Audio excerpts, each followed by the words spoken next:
Bab 604, Pertunjukan yang Bagus. Dalam perjalanan menuju kediaman Nyonya Besar Kusuma, David menelpon Bobby. David mengira Bobby pasti akan mengabari Davin. Jadi, dia juga malas menelpon Davin lagi. Tidak lama kemudian, David dan keluarganya duluan sampai di kediaman Nyonya Besar Kusuma.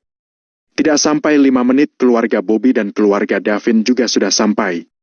Saat ini, kondisi Nyonya Besar Kusuma masih belum jelas. Jadi, mereka merasa sangat cemas. Akan tetapi, mereka bukan mencemaskan keselamatan Nyonya Besar Kusuma, melainkan takut apabila kejadian malam itu terkuak. Jadi sekarang, lubuk hati terdalam mereka sebenarnya berharap kalau Nyonya Besar Kusuma mati saja. Hal yang paling penting adalah meskipun Nyonya Besar Kusuma sudah meninggal, mereka juga harus mempertahankan sahamnya. Begitu Nyonya Besar Kusuma meninggal, mereka akan membagi sahamnya berdasarkan hukum pembagian warisan. Kemungkinan terbesar adalah ketiga bersaudara akan memiliki porsi saham yang sama rata. Namun, itu bukanlah hasil akhir yang diinginkan Bobby dan Davin. Mereka tidak bersedia untuk membagi saham itu dengan David. "Kak, apakah mungkin Nyonya Besar memang sudah berhasil disembuhkan?" tanya Davin dengan gelisah. Raut wajah Kiara juga terlihat sedikit masam. Bagaimanapun saat itu, dia sudah mendorong Nyonya Besar Kusuma. Jika hal ini terkuak, Kiara pasti tidak bisa terlepas dari masalah ini. "Tidak mungkin, memangnya mereka itu dewa. Dia tidak akan mungkin sembuh kecuali dibawa ke luar negeri," kata Bobby sambil melambaikan tangannya. "Belum tentu." Robert tertegun sejenak, dia juga merasa gugup. Bobby merenung sejenak. Dengan kesal, dia kemudian melambaikan tangan dan berkata, "Ayo masuk. Kita bicarakan di dalam saja." Mereka berjalan masuk ke halaman dengan hati gelisah. Mereka kemudian bertemu dengan David dan keluarganya yang sudah berada di ruang tamu. "David, bagaimana dengan ibu?" tanya Bobby duluan. "Dia masih belum pulang." David menjawab tanpa menolehkan kepalanya. Bobby dan yang lainnya tertegun setelah mendengar jawaban David. "Masih belum pulang? Bukankah kalian membawa Nyonya Besar pergi berobat? Apa maksudnya dia belum pulang?" Bobby memelototi David dengan gusar. Bobby merasa David pasti sengaja menyembunyikan Nyonya Besar Kusuma agar dia dapat memonopoli harta keluarga Kusuma. "Valentino sudah membawa nenek pergi berobat. Kami hanya diberitahu kalau mereka akan segera sampai ke rumah." Angel tidak ingin bertengkar dengan mereka. Jadi dia langsung menjelaskan keadaan sebenarnya kepada mereka. "Hebat sekali kamu. Bisa-bisanya kamu menyerahkan nenek kepada orang luar, padahal kamu tahu kalau dari dulu hubungan Valentino dan nenek tidak pernah akur. Kamu pasti bermaksud untuk mencelakai nenek, kan? Dari dulu aku sudah tahu kalau kamu paling durhaka." Kiara langsung bersuara untuk memaki Angel sambil menunjuk-nunjuk ke arah Angel. Angel hanya melirik Kiara sekilas, dia sama sekali tidak berniat untuk meladeni Kiara. Berbakti atau tidak bukan hanya ditunjukkan dengan kata-kata. Semua perbuatan manusia dilihat oleh langit. Angel tidak merasa bersalah. Jadi, dia pun tidak merasa takut. "Bisa-bisanya kalian menyerahkan Nyonya Besar kepada Valentino. Kalau ada sesuatu yang terjadi padanya, aku pasti akan menuntut kalian sekeluarga ke pengadilan." Raut wajah Bobby juga menjadi kelam. Dia berteriak sambil menunjuk ke arah David. "Sudahlah. Nanti kita bicarakan lagi setelah ibu pulang. Kalau Valentino yakin dia bisa menyembuhkan Nyonya Besar, aku percaya dia pasti tidak akan mengecewakan kita." David yang merasa kesal itu melambaikan tangannya. Bobby mendengus dan tidak berbicara lagi. Tidak lama kemudian, terdengar suara klakson mobil dari luar pintu rumah. David langsung berdiri dan berlari keluar. Angel juga segera mengikuti David berjalan keluar dengan ekspresi penuh harap. Bobby dan lainnya merasa sedikit gelisah. Mereka saling bertatapan, lalu dengan terpaksa mengikuti langkah David dan Angel. Terdapat sebuah mobil karavan mewah sedang berhenti di luar pintu. Di saat semua orang berjalan keluar pintu, terlihat Valentino sedang membuka pintu penumpang kemudian berjalan menuruni mobil. "Valentino!" David dan Angel menyerukan nama Valentino dengan serentak. Sementara itu, Bobby dan lainnya malah tidak bersuara. Mereka hanya menatap Valentino dengan gelisah. "Angel ayah!" Gerakan Valentino terhenti sebentar. Dia menggaruk-garuk kepalanya dengan sedikit canggung dan menyahut dengan suara yang murung. Ketika melihat sosok Valentino yang seperti itu, Angel dan Bobby pun merasa kaget. Valentino, nenekku, nenekku, dia. Suara Angel sedikit bergetar. David memang tidak bertanya, tapi kedua matanya membesar kemudian menatap sosok Valentino. Suasana di depan pintu menjadi hening. Tatapan semua orang tertuju pada diri Valentino. Nyonya besar, penumpukan cairan di rongga otaknya sudah berhasil dihentikan, tapi saraf otaknya sudah tertekan dalam waktu yang terlalu lama. Dokter mengatakan ke depannya dia akan koma.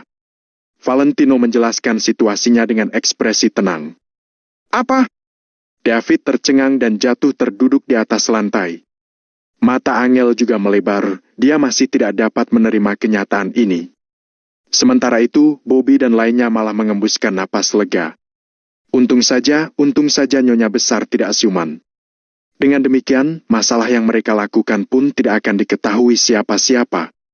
Bu, kenapa ibu? Kenapa ibu tidak bisa bertahan? David menangis histeris. Ayah, jangan begitu.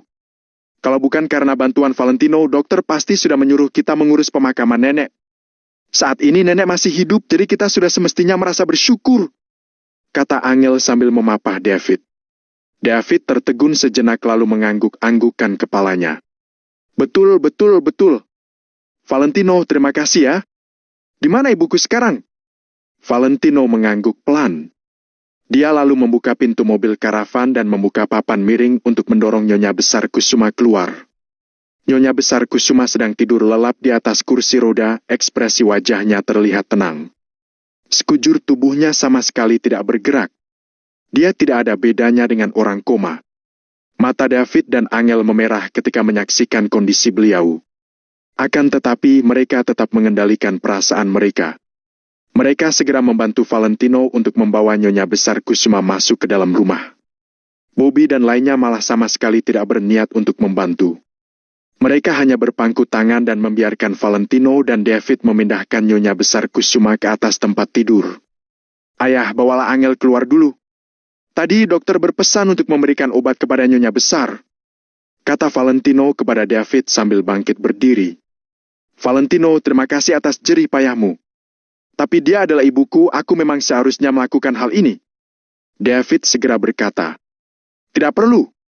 Valentino melambaikan tangannya dan berkata, dokter sudah berpesan padaku dengan jelas.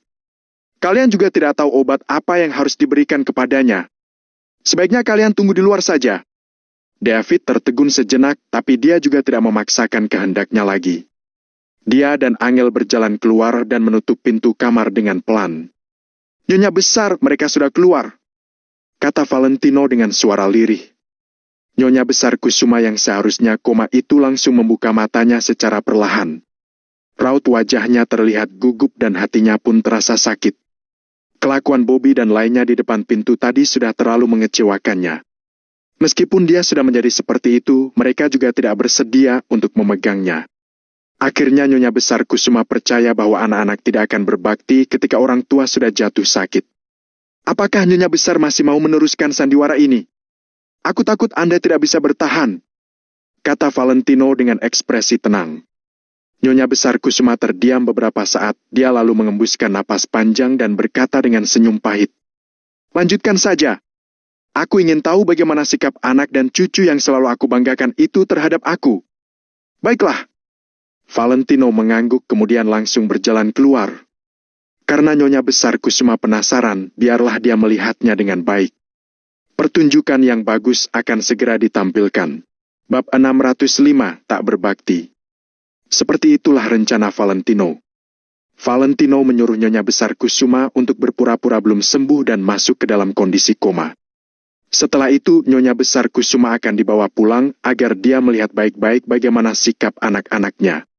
Dengan begitu, ucapan Valentino saat di pesawat bisa langsung dibuktikan kebenarannya, apakah Valentino benar berbohong atau tidak. Tentu saja, Valentino juga tidak memberitahu Angel dan David mengenai masalah ini. Jangan sampai Nyonya besar Kusuma berpikir bahwa Valentino bekerja sama dengan David dan yang lainnya.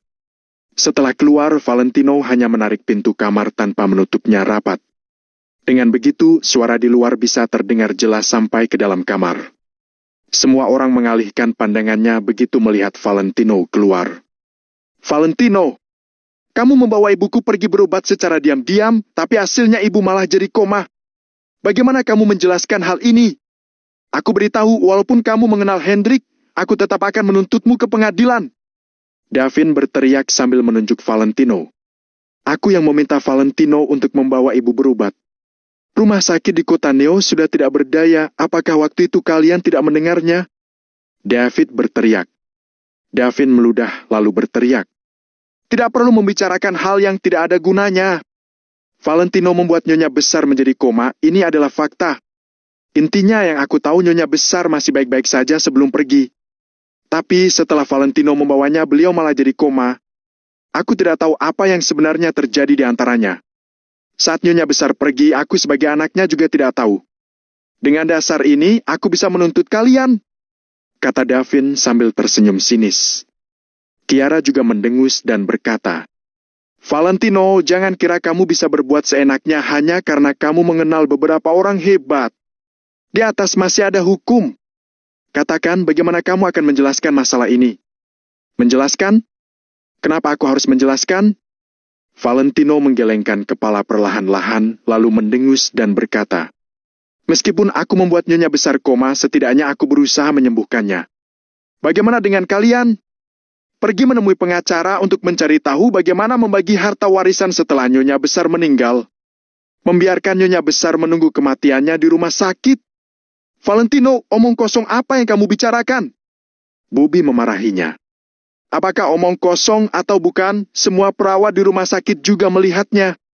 Dari CCTV juga bisa dilihat siapa yang selalu menjaga Nyonya Besar. Valentino tertawa mengejek. Begitu mendengar ucapan Valentino, Bobby dan yang lainnya tidak bisa berkata-kata. Mereka tidak mampu membantahnya. Di sisi lain, Nyonya Besar Kusuma yang sedang berbaring di dalam kamar juga mendengar semuanya dan mengingatnya baik-baik. Mendengar sampai sini, sudah membuktikan bahwa yang dikatakan oleh Valentino di pesawat tidaklah bohong. Namun Nyonya Besar Kusuma tidak mau keluar sekarang. Dia masih ingin mendengar apa yang akan dikatakan oleh Bobby dan yang lainnya.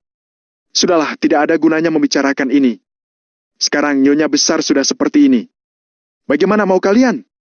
Kiara melipat kedua tangannya di depan sambil berkata dengan acuh tak acuh. Hari ini Robert bersikap sangat baik. Sesekali dia akan melirik ke arah kamar. Terkadang sudut matanya juga menunjukkan rasa penyesalan. Valentino melirik Robert dengan sinis. Tidak disangka ternyata pria yang hanya tahu bersenang-senang ini masih memiliki sedikit kebaikan. Sekarang semua sudah seperti ini, tidak perlu mengatakan apa-apa lagi. Kebetulan hari ini kita semua berkumpul di sini. Kakak kedua, bukankah kamu mengatakan ingin melepaskan perebutan harta warisan? Kalau begitu, lepaskanlah sekarang. Kami sudah membawa surat kontraknya. Davin segera mengeluarkan tas kerjanya. David memelototi Davin dengan mata memerah dan marah, lalu berteriak dengan nada rendah. Ibu sudah seperti ini, apakah kalian tidak bisa membahasnya beberapa hari lagi? Memangnya ibu kenapa? Ada apa? Apakah kalau Nyonya Besar meninggal, lantas kamu sudah tidak mau makan? Atau sudah tidak mau melanjutkan hidup? Kalau tidak, kamu pukulkan saja kepalamu ke dinding agar ikut koma untuk menunjukkan baktimu. Davin mendengus sinis. Tanpa menunggu David menjawab, Bobby menimpali. Benar. Jangan hanya karena Nyonya Besar sudah mau meninggal, kita sampai berhenti melanjutkan hidup. Memangnya kalau Nyonya Besar meninggal, kita juga harus ikut meninggal untuk membuktikan bakti kita. Kalian! David menghela napas panjang, lalu berkata, Ibu saja tidak pernah memberikanku saham, bagaimana aku mengalihkannya kepada kalian? Kamu tanda tangan saja dulu. Lepaskan perebutan harta warisan, masalah setelahnya sudah tidak ada hubungan denganmu. Davin segera meletakkan dokumen tersebut ke hadapan David. Nyonya Besar belum meninggal, dia juga tidak mengatakan ingin memberikan sahamnya kepada kalian, kata Valentino. Valentino, kamu adalah orang luar, tidak usah ikut campur dalam masalah keluarga kami. Kondisi Nyonya Besar sudah seperti ini, mungkin hidupnya sudah tidak akan lama. Menurutku, bukankah sekarang sudah ada obat euthanasia? Berikan saja suntikan itu kepada Nyonya Besar. Kiara berkata dengan cemberut. Davin menganggukkan kepalanya dan berkata, Benar-benar. Dengan kondisi sekarang, Nyonya Besar bukannya masih hidup, tapi hidup pun menderita. Aku rasa kalau ibu tahu, dia juga pasti ingin segera pergi. Meskipun Bobby tidak berkata apa-apa, dia mendukung keputusan ini. Kalau Nyonya Besar tidak mati, bagaimana mereka bisa mewarisi harta keluarga? Setelah David menandatangani surat pelepasan warisan miliknya dan Nyonya Besar meninggal, bagian warisan David otomatis akan jatuh kepada Bobby dan Davin. Apakah kalian adalah manusia? David memukul meja lalu bangkit berdiri. Dia menggertakkan giginya dan ingin memukul Davin. Namun Mary dan Angel mencegat David bersama-sama. Kalian bukan manusia, bukan manusia! David berteriak keras. Nyonya Besar belum meninggal, tapi mereka ingin menyuntiknya dengan menggunakan euthanasia agar Nyonya Besar bisa meninggal dengan tenang. Apakah mereka masih pantas disebut manusia? Bahkan binatang pun tahu berterima kasih. Kambing tahu berterima kasih dengan menyusui kembali, burung gagak tahu berterima kasih dengan memberi makan induknya. Apakah kalian sudah lupa bagaimana kalian bisa berada di posisi sekarang dan bagaimana Nyonya Besar menghidupi kalian? Kalau kalian berbuat seperti ini, kalian akan mendapatkan karma. Langit akan murka. Mata David memerah, dia meraung sambil menatap semua orang dengan raut wajah sedih. Kakak kedua, jangan membesar-besarkan masalah, yang aku katakan adalah fakta. Apa bedanya orang koma yang hidup dengan orang mati? Lebih baik segera disuntik saja. Davin menjawab dengan dingin. Bobby membuka mulut dan berkata, yang dikatakan kakak ketiga benar. Sekarang Nyonya Besar lumpuh dan sama sekali tidak sadarkan diri. Harus ada yang mengurusi semua kebutuhannya. Bagaimana mengurusnya? Siapa yang akan mengurusnya? Intinya, aku tidak ada waktu. Kalau pakai pembantu, masih harus mengeluarkan uang. Lagi pula, apakah pembantu bisa merawatnya dengan baik? Apakah kalian tidak pernah melihat berita di televisi? Banyak pembantu yang memukuli orang tua. Kiara cemberut dan berkata, benar. Apalagi aku sibuk bekerja, tidak ada waktu mengurusnya. David, kamu jangan berpikir untuk bergantian jaga, aku juga tidak ada waktu. Bobby ikut menempali. Aku ada waktu. Biar aku yang mengurusnya. Tanpa menunggu David membuka mulut, Angel pun melangkah maju dan menjawab. Wajahnya yang cantik terlihat sangat dingin. Kamu? Hei! Kiara tersenyum sinis. Perlahan-lahan, Angel menolehkan kepalanya dan menatap Valentino. Valentino, aku bersedia merawat nenek. Apakah kamu bersedia menemaniku? Tentu saja. Valentino menjawab dengan datar. Hatinya berkecamuk. Sungguh tidak mudah bagi Angel untuk berbuat seperti ini. Bab 606 melahirkan dua putra yang baik. Angel tidak berpura-pura agar dipuji orang lain, karena Valentino bahkan tidak memberitahu Angel mengenai kesembuhan Nyonya Besar. Pada saat ini, apa yang dikatakan Angel adalah apa yang sebenarnya dia pikirkan dalam hatinya. Baiklah. Angel mengangguk dan berkata pada semua orang. Nenek tidak membutuhkan kalian untuk merawatnya karena aku yang akan merawatnya. Keluarga kami yang akan merawatnya. Mengenai saham, selama kalian bisa memimpin perusahaan dengan baik dan memenuhi keinginan kakek, memangnya apa yang akan terjadi jika aku memberikannya pada kalian? Kiara segera menepuk tangannya dan berkata, baiklah Angel, kamu sendiri yang mengatakan hal ini, jadi kamu tidak bisa menarik kembali ucapanmu. Nyonya Besar akan dirawat oleh keluargamu. Mary terlihat kesal. Nyonya Besar memiliki 3 putra laki-laki, lalu kenapa mereka harus merawatnya sendiri? Namun, melihat situasi saat ini, David dan Angel masih belum kalah. Nenek benar-benar tidak menyayangimu dengan sia-sia, cibir Kiara. Davin juga menepuk tangannya dan berkata sambil mencibir. Ya, aku sudah lama tahu bahwa Angel sangat berbakti. Tidak ada anak yang berbakti saat orang tua mereka sakit. Apa yang Davin dan yang lainnya katakan, jelas menekankan sepenuhnya kalimat ini. Nyonya Besar benar-benar melahirkan putra dan cucu yang baik. Bobby pun tersenyum dengan makna terselubung. Ya, aku melahirkan 2 putra yang baik. Tiba-tiba sebuah suara terdengar. Tentu saja Nyonya Besar melahirkan. Tanpa sadar Davin ingin menjawab, tetapi tiba-tiba dia terdiam sebelum menyelesaikan perkataannya. Sesaat berikutnya, Davin langsung menoleh dan melihat ke dalam ruangan. Suara itu barusan berasal dari kamar yang ada di dalam. Bobby, Robert, dan Kiara, termasuk keluarga Angel yang terdiri dari 3 orang, juga langsung melebarkan mata mereka dan melihat ke dalam ruangan. Mengapa suara ini terdengar seperti suara Nyonya Besar? Bisakah orang koma berbicara? Bukankah biasanya orang koma kehilangan seluruh kekuatan tubuhnya dan bahkan kesadarannya? Semua orang kaget kecuali Valentino yang masih duduk dengan santai, seolah-olah hal ini tidak ada hubungannya dengannya. Dia memegang ponsel yang menunjukkan bahwa dia sedang berkomunikasi dengan Hendrik. Hendrik juga sedang melapor pada Valentino tentang persiapan acara pesta ulang tahun. "Ibu?" Davin memanggilnya dengan suara yang gemetar. Namun, sama sekali tidak ada jawaban di dalam ruangan itu. Tap, tap, tap. Setelah beberapa saat, suara yang terdengar sangat berirama tiba-tiba terdengar dari dalam ruangan. Suara ini. Suara kroak yang berbenturan dengan lantai. Suara itu semakin mendekat ke pintu ruangan, semua orang yang berada di sana juga membelalakan mata mereka. Sesaat berikutnya, tiba-tiba pintu terbuka dan Nyonya Besar Kusuma muncul di depan banyak orang dengan memegang kruknya. Semua orang seketika terdiam. Bagaimana bisa, Nyonya Besar sudah siuman? "Ibu!" Ketika David bereaksi, dia segera berteriak memanggilnya. Angel juga memanggilnya dan bergegas menghampirinya. Namun, Bobby dan yang lainnya hanya bisa melihat Nyonya Besar dengan mulut yang terbuka lebar. Kapan Nyonya Besar bangun? Apa Nyonya Besar mendengar apa yang mereka katakan sebelumnya? "Angel, maaf sudah merepotkanmu." Nyonya Besar Kusuma mengulurkan tangan dan dengan lembut menyentuh bagian belakang kepala Angel. Saat ini, di dalam tatapan matanya menunjukkan perasaan sedikit bersalah tetapi juga lega. "Nenek baik-baik saja?" "Baguslah, akhirnya nenek bisa bangun."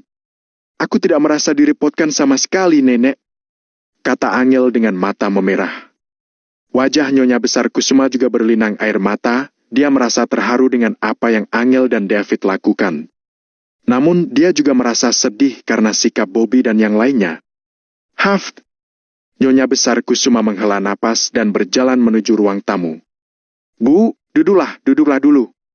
Bobby dan yang lainnya langsung berdiri, mereka menatap Nyonya Besar Kusuma dengan ekspresi khawatir.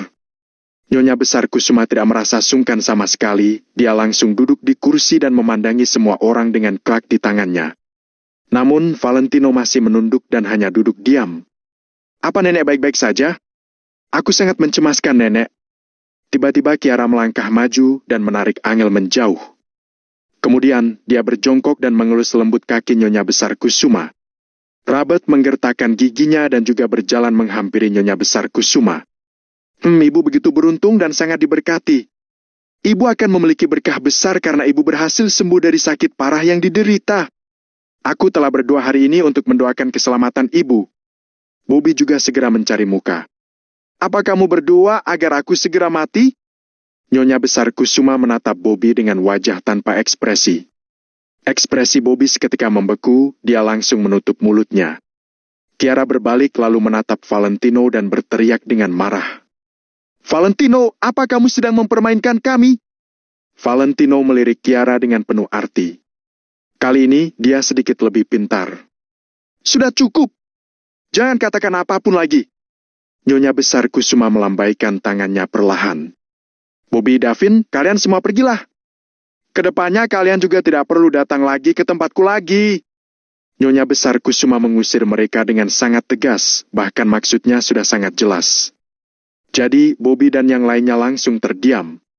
"Bu, karena ibu sudah bangun, mari kita membicarakan tentang pembagian saham. Kak David mengatakan bahwa mereka punya Valentino, menantu mereka yang baik, jadi mereka tidak membutuhkan apapun dari keluarga Kusuma. Jadi, ibu bisa membagi 2 saham itu padaku dan Kak Bobby?" kata Davin dengan hati-hati. Melihat Nyonya Besar Kusuma tidak berbicara, mata Davin berbinar lalu berkata, "Kalau tidak, aku akan mengambil 1/3 dari saham dan kakak bisa mengambil 2/3-nya. Aku menyuruh kalian keluar. Apa kalian tidak mengerti?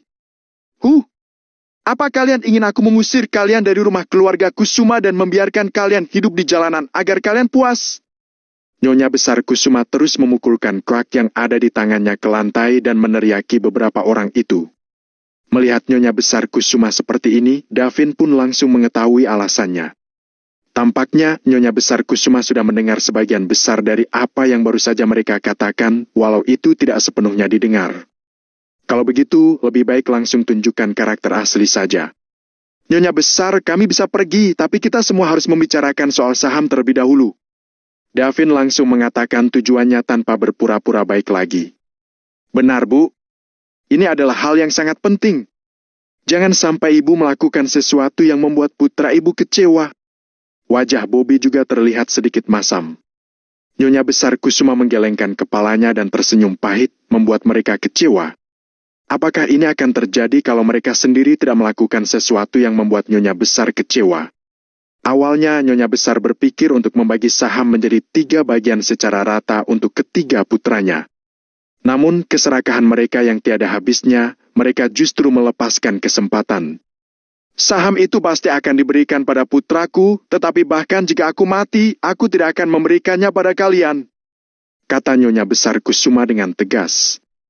HMP, bahkan jika nenek mati hari ini, nenek harus memberikan saham bagian kami. Tiara mencibir dan mendengus dingin. Nyonya besar Kusuma membelalakan matanya, tubuhnya gemetar karena marah. Sekarang bahkan setelah dia bangun, putra dan cucunya berani mengucapkan perkataan seperti itu di depan wajahnya sendiri. Apa gunanya memiliki keturunan seperti mereka? Saham ini tidak akan pernah kuberikan pada kalian. Nyonya besar Kusuma menunjuk semua orang dengan kruknya. Ibu harus memberi kami saham, bahkan jika ibu tidak mau. Davin tiba-tiba berjalan menghampiri Nyonya besar Kusuma. Dilihat dari sikapnya yang marah ini, sepertinya dia akan melakukan sesuatu terhadap Nyonya besar. Kalau kamu berani melangkahkan kakimu lagi, aku akan membuatmu berlutut. Valentino akhirnya meletakkan ponselnya. Dia pun mendongak dan berkata dengan tenang.